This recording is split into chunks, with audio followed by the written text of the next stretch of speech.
অন্তর্বর্তীকালীন সরকারকে আমরা যৌক্তিক সময় দিতে চাই এবং সেই যৌক্তিক সময়ে যেটা বলেছি যে আপনার একটা সংস্কার যেগুলো যেগুলো জায়গায় সংস্কার কথা বলা হয়েছে সেই সংস্কার করতে যতটুকু সময় লাগে বাট এটা যৌক্তিক সময় হতে হবে। এটা এমন না যে আপনার অনির্দিষ্ট সময় একটা যৌক্তিক সময়ের মধ্যে সেটা করতে হয়, এটা স্পষ্ট করে বলেছি। আমি গতকালও আপনার প্রেসের সামনে কথা বলেছি।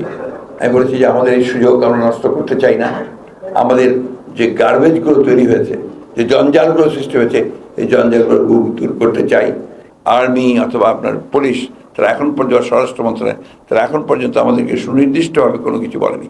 আমরা এই চাপ অব্যাহত রেখেছি। আমরা পরিষ্কারভাবে জানতে চাই যে ইলিয়াস আলী আমাদের মাঝে আছেন কি নেই, কারণ তার পরিবার এখনো সেই জিনিসটা না জানার ফলে তারা যে তাদের একটা রিলিজিয়াস ব্যাপার আছে, তাদের সাংসারিক ব্যাপার আছে, তাদের বৈষয়িক ব্যাপার আছে, সেগুলো কোনোটাই তারা সমাধান করতে পারছেন না। এই বিষয়গুলো আমরা অত্যন্ত সিরিয়াসলি আমরা কাজগুলো করছি।